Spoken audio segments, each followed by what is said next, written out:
Okay, so we're going to warp to this teleport point in the Bishui Plain in Leeway. It's in this little outpost, and it's right next to this old man selling tea. It's really easy to accidentally talk to him, so be careful of that. His name is Pop Zo. Then we're going to Chingsei Village. There's some artifacts in a crate behind the old lady. Back here. Yep.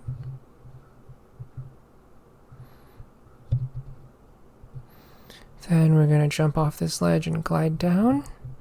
There's one point with some artifacts in this central marketplace area. It's next to these wine jar looking things. Sometimes it drops too, sometimes it doesn't. And then we're going to go over to this house over here, past the fence. It's got some too. Then we teleport to the upper part of Chingsei Village. It's near the storehouse, and we're going to grab the artifact there. There's a single point again. We're just going to glide on over.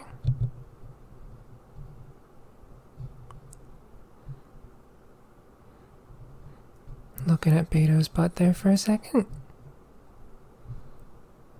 Lol. Then we teleport to the Dihua Marsh, the Statue of the Seven. Fun fact, that statue will heal you automatically because the place that you're spawned in is within its healing range. Then we're going to run across this river here, and there's two artifact points next to this little house and the seller of some wares. Although I don't remember if you can actually buy anything from him.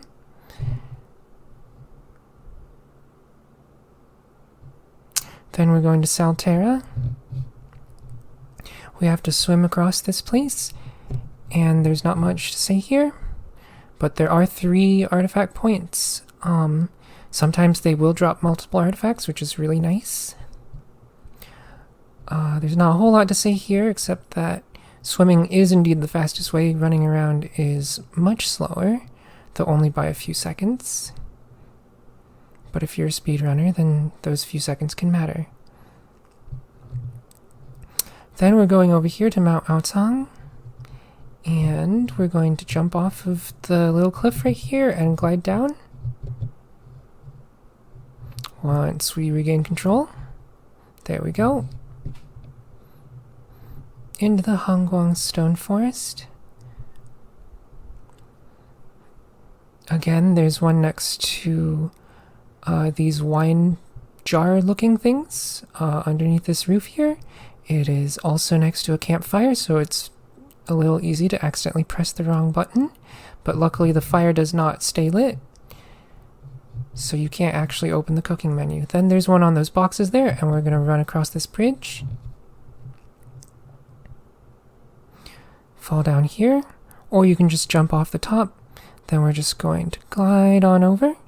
And there's one next to this little pavilion thing, again on some wine jars. It's nice and handy because you can just remember that it's on these wine jars. Sometimes I like to try and see how close to the ground I can pull out my wings without dying. Then we're going to teleport back up here. There's 2 artifact points next to this house. The dilapidated old house. And then we're going to run up here, cross the river, and into a treasure hoarders camp. This one's nice and cozy.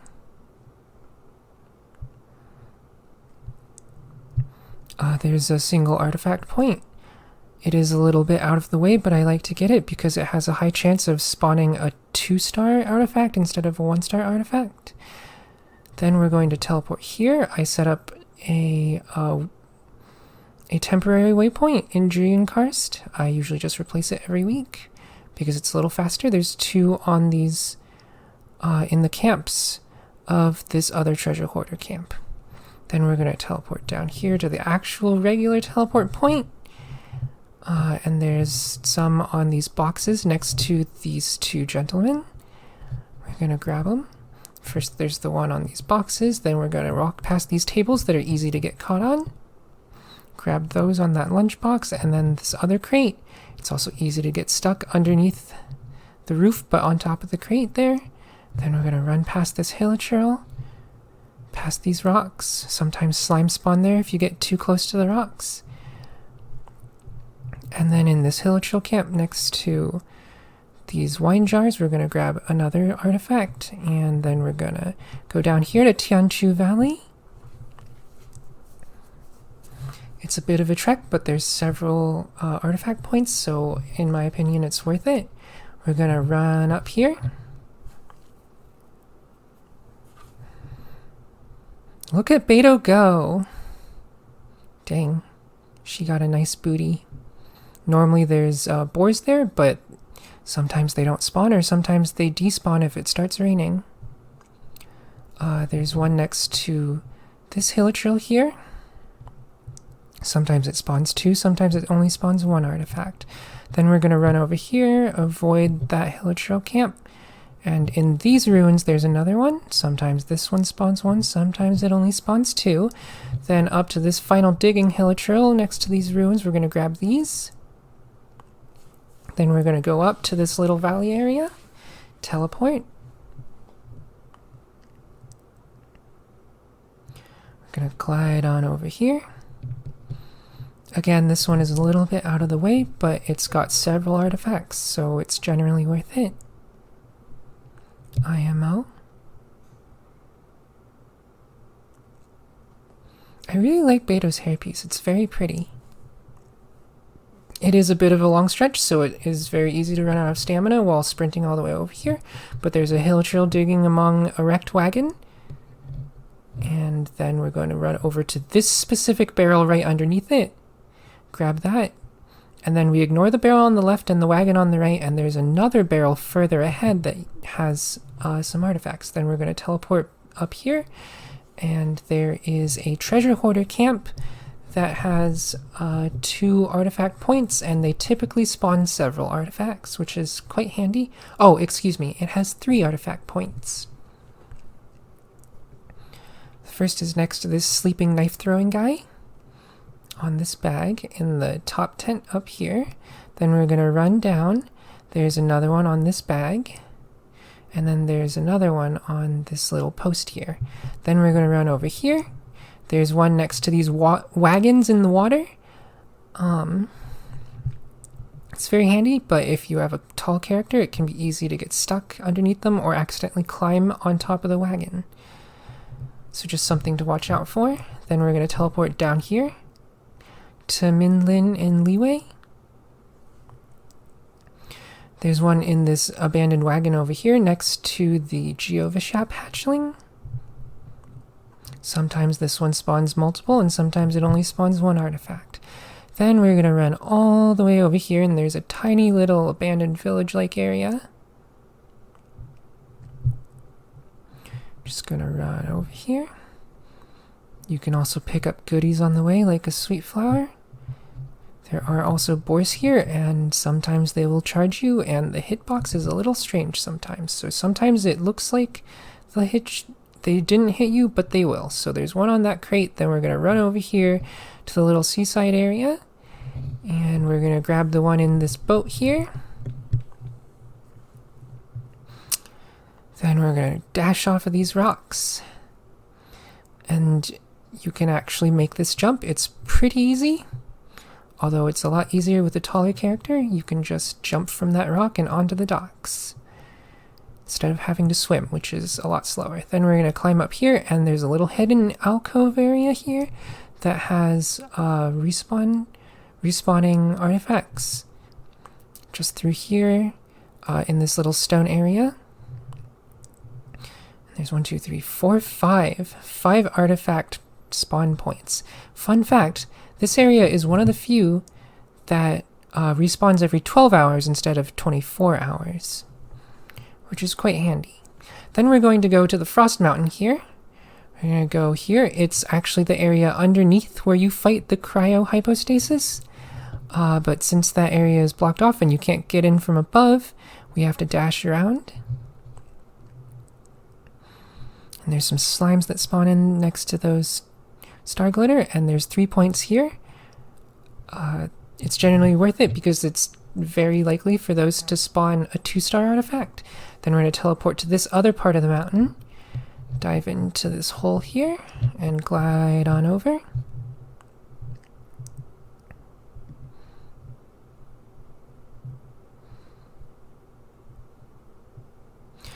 Then we're going to switch to a medium-sized character because the tall characters have a little bit of trouble getting through that little underpass there.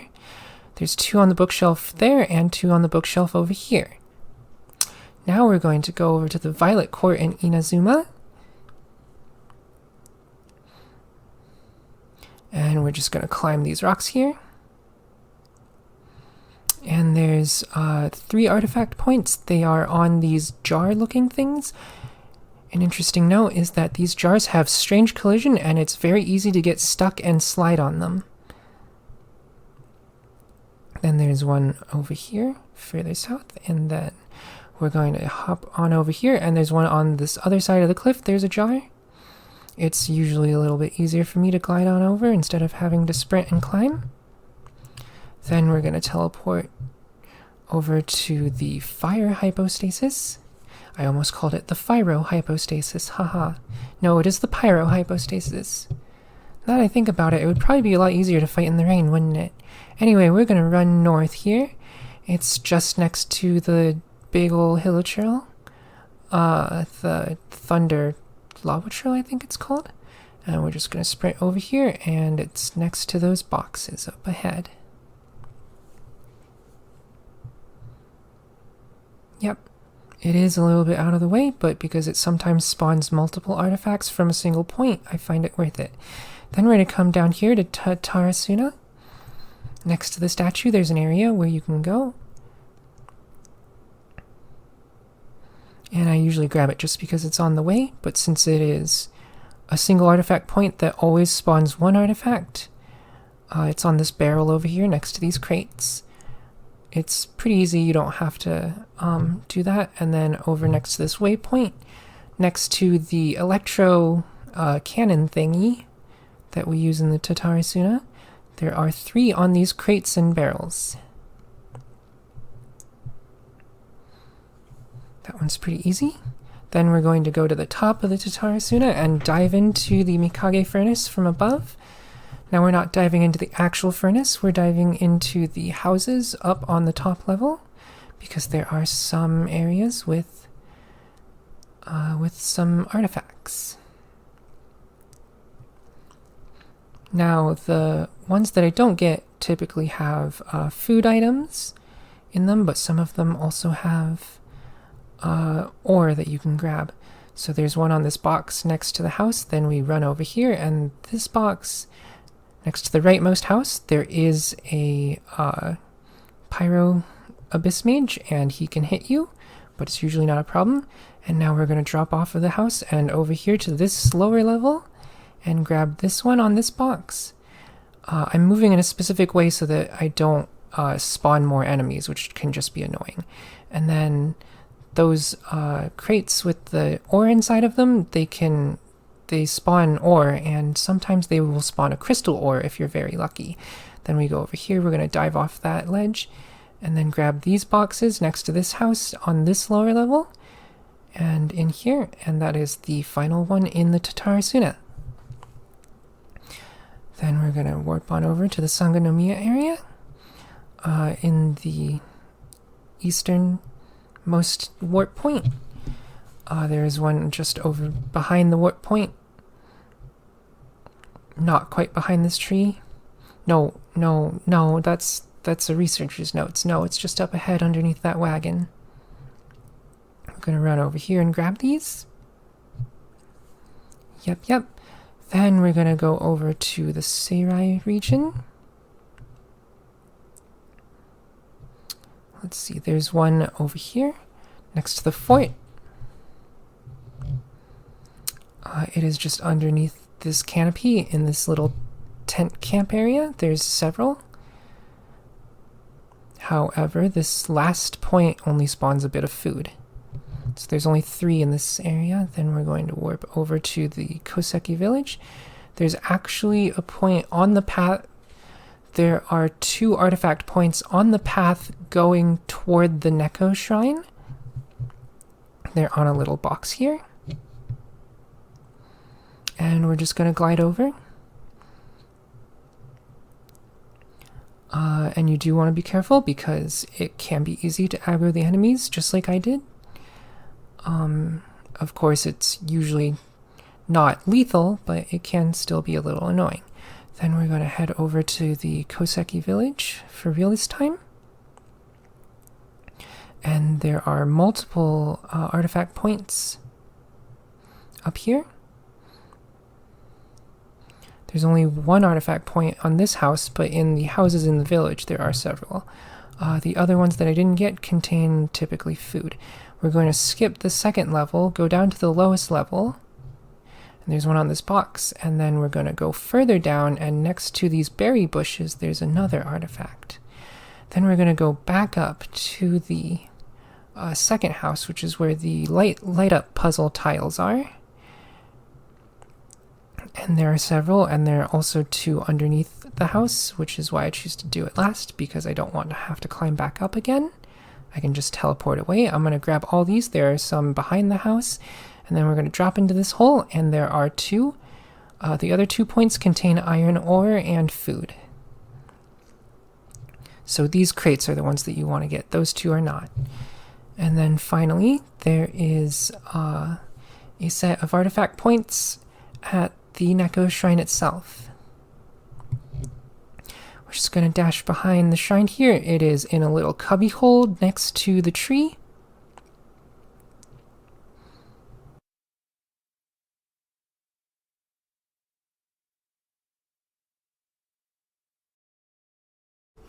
Thank you very much for watching.